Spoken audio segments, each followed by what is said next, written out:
Selamat datang di dunia fauna, di mana kita akan menjelajahi keanekaragaman dan keindahan fauna dari hutan terluas hingga samudera terdalam. Kelomang, atau yang dikenal sebagai umang-umang, adalah sejenis krustasea unik yang memiliki kebiasaan menarik dalam mencari perlindungan. Tidak seperti kepiting pada umumnya, kelomang tidak memiliki cangkang keras di bagian belakang tubuhnya, sehingga ia harus menggunakan cangkang bekas moluska untuk melindungi diri. Hewan ini sering ditemukan di pantai berpasir dan perairan dangkal, serta dikenal dengan sifatnya yang aktif berpindah-pindah cangkang seiring pertumbuhan tubuhnya. Keunikan inilah yang menjadikan kelomang sebagai salah satu hewan laut yang menarik untuk dipelajari. Kelomang, krustasea unik yang selalu mencari rumah baru. 1. Pengertian dan klasifikasi. Kelomang, atau yang lebih dikenal sebagai umang-umang, adalah krustasea dari suku Paguroidea. Berbeda dengan kepiting pada umumnya, kelomang memiliki tubuh lunak di bagian belakang, sehingga membutuhkan perlindungan tambahan berupa cangkang bekas moluska. Hewan ini dapat ditemukan di berbagai habitat, mulai dari perairan laut hingga daratan. Kelomang termasuk dalam filum Arthropoda, kelas Malacostraca, ordo Decapoda, dan famili Paguridae atau Coenobitidae untuk spesies darat. 2. Morfologi dan anatomi. Kelomang memiliki tubuh yang terbagi menjadi 3 bagian utama. Kepala, dilengkapi dengan 2 pasang antena dan mata majemuk yang berfungsi untuk mendeteksi lingkungan sekitar. Toraks, dada memiliki 5 pasang kaki, dengan 2 pasang pertama yang paling mencolok. Sepasang kaki depan memiliki capit yang digunakan untuk mencari makan dan bertahan. Abdomen, perut bagian ini lunak dan tidak memiliki eksoskeleton keras seperti kepiting atau lobster. Oleh karena itu, kelomang menggunakan cangkang bekas moluska sebagai perlindungan. 3. Habitat dan penyebaran. Kelomang dapat ditemukan di berbagai ekosistem, seperti kelomang laut, Pagurus spp hidup di dasar laut dangkal hingga laut dalam, sering berada di antara karang dan pasir. Kelomang darat, Coenobita spp hidup di daerah pesisir, hutan mangrove, hingga pedalaman. Mereka tetap membutuhkan kelembapan tinggi untuk bernapas. Kelomang tersebar luas di perairan tropis dan subtropis, terutama di wilayah pesisir Asia Tenggara, termasuk Indonesia. 4. Perilaku dan pola hidup. Kelomang dikenal sebagai hewan yang aktif dan oportunistik.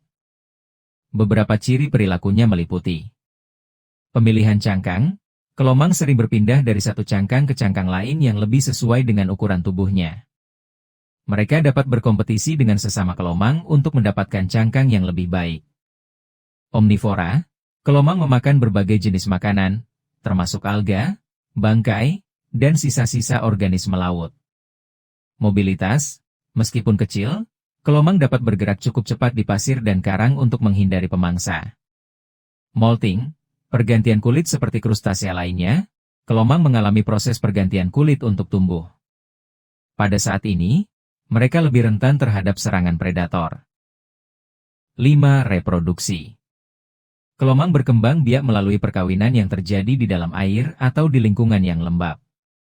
Betina akan membawa telur yang menempel di bagian bawah tubuhnya hingga menetas menjadi larva zoea. Larva ini kemudian mengalami beberapa tahap metamorfosis sebelum menjadi kelomang muda yang siap mencari cangkang. 6. Peran dalam ekosistem. Kelomang berperan penting dalam ekosistem sebagai pemakan sisa-sisa organisme laut, detrivora. Mereka membantu menjaga kebersihan lingkungan dengan mengonsumsi bangkai dan material organik lainnya. Selain itu, kelomang juga menjadi bagian dari rantai makanan bagi predator seperti burung, ikan, dan kepiting yang lebih besar. 7. Ancaman dan konservasi. Meskipun kelomang bukan spesies yang terancam punah, beberapa faktor dapat memengaruhi populasinya, seperti eksploitasi untuk hewan peliharaan. Banyak kelomang darat yang ditangkap untuk dijual sebagai hewan peliharaan, yang seringkali menyebabkan stres dan kematian. Pencemaran lingkungan, sampah plastik dan polusi laut dapat mengancam habitat kelomang. Beberapa kelomang bahkan menggunakan tutup botol atau plastik sebagai cangkang karena kurangnya cangkang alami. Perubahan iklim, kenaikan suhu dan perubahan ekosistem pesisir dapat mempengaruhi habitat alami kelomang. Upaya konservasi seperti pelestarian habitat, kampanye anti sampah plastik, dan larangan eksploitasi berlebihan dapat membantu menjaga populasi kelomang di alam. Fakta unik tentang kelomang. Tidak memiliki cangkang sendiri. Berbeda dengan kepiting atau lobster, kelomang memiliki tubuh lunak di bagian belakang, sehingga mereka harus mencari cangkang bekas moluska, seperti siput, untuk melindungi diri. Sering bertukar cangkang. Seiring pertumbuhan tubuhnya, kelomang harus mencari cangkang baru yang lebih besar. Jika tidak menemukan yang cocok, mereka bisa berebut dengan kelomang lain atau bahkan melakukan pertukaran berantai, di mana beberapa kelomang bergantian mengambil cangkang yang lebih besar secara berurutan. Bisa menggunakan sampah sebagai cangkang. Akibat pencemaran lingkungan, beberapa kelomang terpaksa menggunakan benda-benda seperti tutup botol atau pecahan plastik sebagai pengganti cangkang alami. Hal ini menunjukkan bagaimana sampah manusia mempengaruhi kehidupan laut. Ada kelomang laut dan kelomang darat. Kelomang laut, Pagurus spp, hidup di dasar laut dan tetap berada di dalam air, sedangkan kelomang darat, Choenobita spp, bisa hidup di daratan tetapi tetap membutuhkan kelembapan tinggi untuk bernapas. Bernafas dengan insang yang dimodifikasi. Kelomang darat memiliki insang yang beradaptasi untuk menyerap oksigen dari udara, tetapi tetap membutuhkan lingkungan yang lembab agar tidak mengering dan mati. Dapat hidup dalam kelompok. Kelomang bukan hewan soliter. Mereka sering ditemukan dalam kelompok besar, terutama saat mencari cangkang baru atau makanan. Komunikasi dengan getaran dan sentuhan. Meskipun tidak memiliki suara seperti mamalia, kelomang dapat berkomunikasi dengan cara mengetukkan tubuh atau mencapit lawan untuk menunjukkan dominasi atau minat pada cangkang tertentu. Molting, pergantian kulit yang menentukan pertumbuhan. Seperti krustasea lainnya, kelomang mengalami molting, pergantian kulit, untuk tumbuh. Selama proses ini, mereka sangat rentan terhadap serangan predator, sehingga biasanya menggali lubang untuk bersembunyi hingga kulitnya mengeras kembali. Memiliki umur panjang. Kelomang darat bisa hidup hingga 30 tahun jika berada di habitat yang sesuai dan tidak terganggu oleh manusia. Memiliki satu capit yang lebih besar. Kelomang memiliki dua capit, tetapi salah satunya lebih besar dan digunakan untuk bertahan, menggali, serta menutup pintu cangkang saat merasa terancam. Tidak bisa berkembang biak di darat. Meskipun kelomang darat menghabiskan sebagian besar hidupnya di darat, mereka tetap harus kembali ke laut untuk berkembang biak. Telur yang menetas akan menjadi larva dan hidup di laut sebelum berubah menjadi kelomang muda yang mencari cangkang pertama mereka. Dapat mengingat rute dan tempat makanan. Kelomang memiliki daya ingat yang baik dan dapat mengenali jalur yang pernah mereka lewati untuk menemukan makanan atau tempat perlindungan. Sensitif terhadap bau dan getaran.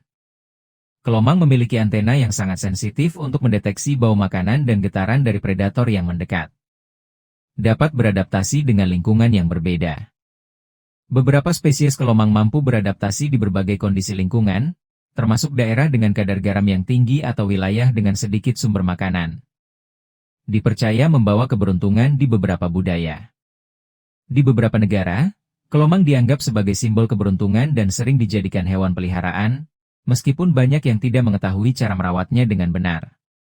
Fakta-fakta ini menunjukkan bahwa kelomang adalah hewan yang unik dan menarik, serta memiliki peran penting dalam ekosistem pesisir dan laut.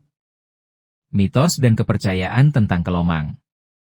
Kelomang bukan hanya dikenal sebagai hewan unik yang selalu mencari rumah baru, tetapi juga memiliki berbagai mitos dan kepercayaan di berbagai budaya. Berikut beberapa mitos tentang kelomang. 1. Kelomang membawa keberuntungan. Di beberapa budaya, terutama di Asia, kelomang dianggap sebagai simbol keberuntungan dan rezeki.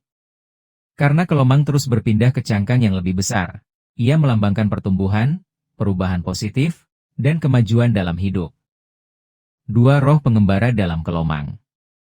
Dalam kepercayaan masyarakat pesisir tertentu, kelomang dianggap sebagai tempat bersemayamnya roh orang yang meninggal di laut. Karena kebiasaannya yang berpindah-pindah tempat, kelomang diyakini sebagai roh yang masih mencari ketenangan. Kelomang bisa memprediksi cuaca. Beberapa nelayan percaya bahwa pergerakan kelomang dapat memprediksi perubahan cuaca. Jika banyak kelomang terlihat naik ke daratan, itu dianggap sebagai tanda akan datangnya badai atau hujan lebat. Kelomang sebagai pengusir energi negatif. Di beberapa kepercayaan spiritual, kelomang dianggap dapat menyerap energi negatif di rumah atau lingkungan sekitarnya. Oleh karena itu, ada orang yang sengaja memelihara kelomang dengan harapan dapat membawa keseimbangan energi. Kelomang sebagai makhluk gaib di laut. Beberapa cerita rakyat menyebutkan bahwa kelomang adalah makhluk gaib yang menjaga harta karun di dasar laut. Jika seseorang menemukan kelomang dalam jumlah besar di suatu tempat, diyakini bahwa ada sesuatu yang tersembunyi di area tersebut. Larangan membawa kelomang dari laut. Di beberapa daerah, ada mitos yang mengatakan bahwa membawa kelomang dari laut ke rumah dapat menyebabkan kesialan atau gangguan makhluk halus. Hal ini mungkin berkaitan dengan kepercayaan bahwa kelomang adalah makhluk penjaga laut. Meskipun mitos ini tidak memiliki dasar ilmiah, kepercayaan-kepercayaan tersebut menunjukkan bagaimana kelomang telah menjadi bagian dari budaya dan kehidupan masyarakat pesisir. Kelomang adalah hewan yang unik dan menarik dengan kebiasaan khas dalam mencari perlindungan melalui cangkang bekas moluska. Keberadaannya tidak hanya berperan penting dalam ekosistem sebagai pemakan sisa-sisa organik, tetapi juga memiliki nilai budaya dan mitos di berbagai masyarakat.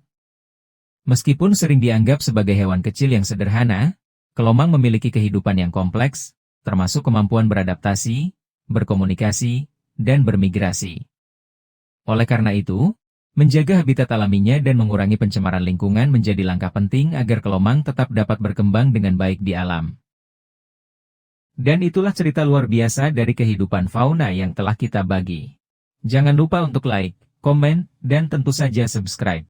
Terima kasih telah bergabung dengan kami di dunia ajaib kehidupan fauna.